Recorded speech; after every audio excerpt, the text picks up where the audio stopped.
You feel it building, that itch behind your nose, the pressure gathering right between your eyes. You're in a meeting or a first date, or you're sitting in a quiet library and a sneeze is coming whether you like it or not. So you do what almost everyone does. You clamp your mouth shut, pinch your nose, and hold it in. It feels like nothing happened. Maybe your ears popped a little, but you go back to your day and forget about it completely. But your body did not just brush that off. For a fraction of a second, you turned yourself into a sealed container and forced a small explosion to happen with nowhere to go. And in a small number of documented cases, that explosion has torn a hole in a man's throat, blown out someone's eardrum, and even ruptured a blood vessel inside someone's skull. A sneeze is not a polite little exhale. It's one of the most violent things your body does on a regular basis, and holding it in does not make that violence disappear. It just redirects it inwards. There are three things happening inside you the moment you stifle a sneeze. The first is about pressure you can't see. The second is a real case that ended up in a medical journal and is a lot worse than it sounds. And the third is the reason doctors specifically warn people never to hold in a sneeze near their ears or their brain, because that one can be the most dangerous of all. The first thing is the pressure has to go somewhere. Right now, picture what a sneeze actually is. A sneeze starts when nerve endings inside your nose detect an irritant, dust, pepper, a strand of hair, sometimes even bright sunlight. Those nerves send a signal to a small control center in your brainstem that researchers sometimes call the sneeze center. That center does not ask for your permission, it fires off a command to your diaphragm, your chest muscles, and your throat, and your body then takes a deep breath and gets ready to blast it back out. For a split second before the sneeze fires, your vocal cords and the flap behind your throat snap shut. Air keeps building behind that seal. Then everything releases at once, and that air rockets out through your nose and mouth. For decades, people believed a sneeze exits your body at over 100 miles an hour. That number turned out to be based on old, rough estimates from the 1940s. When scientists actually measured it with high-speed cameras and specialized tracking equipment, they found the air itself typically moves somewhere between 10 and 40 miles per hour, and the smallest droplets inside it can be flung even faster than that. Either way, it's still a genuinely forceful, high-pressure event happening inside your own body. Now, here's the part people never think about. When you pinch your nose and clamp your mouth shut right as that pressure releases, you have not stopped the sneeze. The sneeze still happens. You've simply removed its only exit. That air has to go somewhere else, and it finds the weakest, softest tissue nearby to push into instead. Researchers who studied this describe the pressure increase in blunt terms. A normal sneeze that is allowed to escape creates a certain amount of pressure in your airway. A sneeze that gets trapped because your nose and mouth are sealed shut can multiply that pressure by 5 to 20 times more inside your own respiratory system. You've built a small pressurized chamber out of your own throat, and then you asked your own soft tissue to absorb an explosion that was designed to go somewhere else entirely. That was the first thing, the invisible physics of it. But physics on its own does not sound very dangerous. What makes this genuinely alarming is what happens when the pressure actually finds a place to go wrong. The second thing, a real case that ended up in a medical journal. In a case reported in the medical journal BMJ Case Reports, doctors describe a healthy 34-year-old man who felt a sneeze coming on and did exactly what most people do without thinking twice. He pinched his nose and held his mouth firmly shut. He said he felt a distinct popping sensation in his neck right as the sneeze hit. Almost immediately afterwards, his neck began to swell. Swallowing became painful. His voice changed. He went to the emergency room and doctors there heard something no one wants to hear when they press on a patient's neck. A crackling, popping sound that extended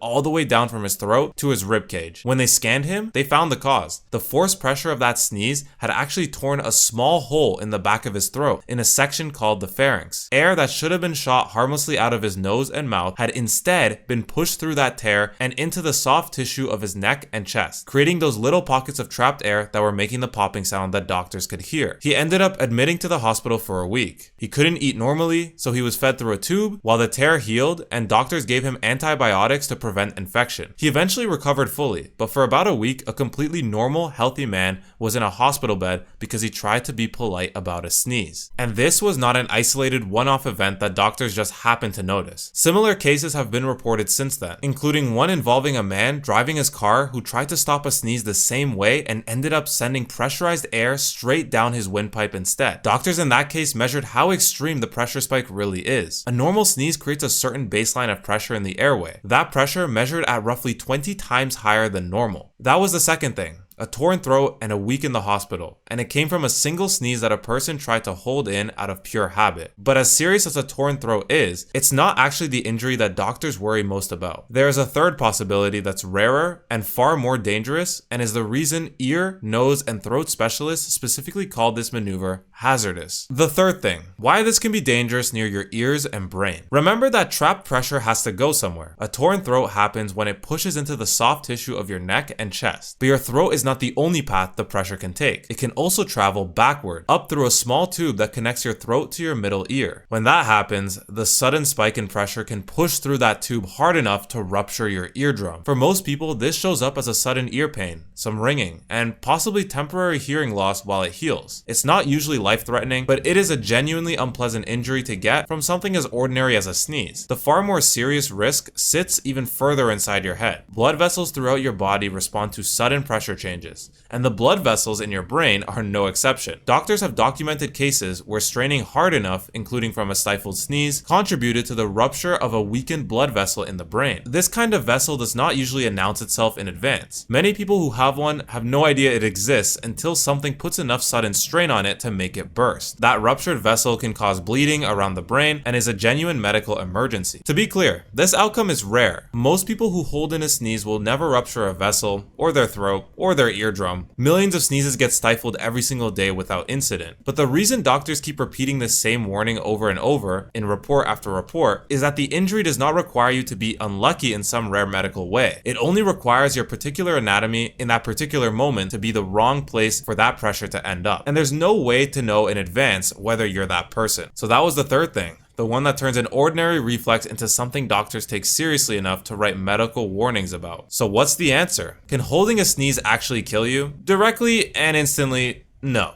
It's not going to happen to you the next time you politely stifle a sneeze on the subway. But your body was never designed to seal off an explosion and absorb it internally. Every part of the reflex, the sudden breath, the sealed throat, the explosive release, exists specifically to send that pressure outward and away from you. The moment you block that exit, you're gambling with pressure that has already been measured at many times higher than a normal sneeze. And you're asking your own throat, ears, or blood vessels to take that hit instead. The most surprising part about all of this is not that a sneeze is dangerous, it's something that we do almost automatically, something that feels polite and harmless and barely worth a second thought. This is actually your body performing a small, violent, split-second event that evolution built to happen freely and openly. The next time you feel one coming on, you might just have to let it out. And if you enjoyed this video, let me know if you have any other ideas of topics that we can discuss on this channel for a video, anything that you're interested in or want to know the answer to. I'll do the research and give you the answer. But thank you so much for watching this video, and if you did enjoy it, please leave a like and subscribe because there's a lot more interesting facts about being human. And also, if you made it this far into the video, comment orange so that I know the real viewers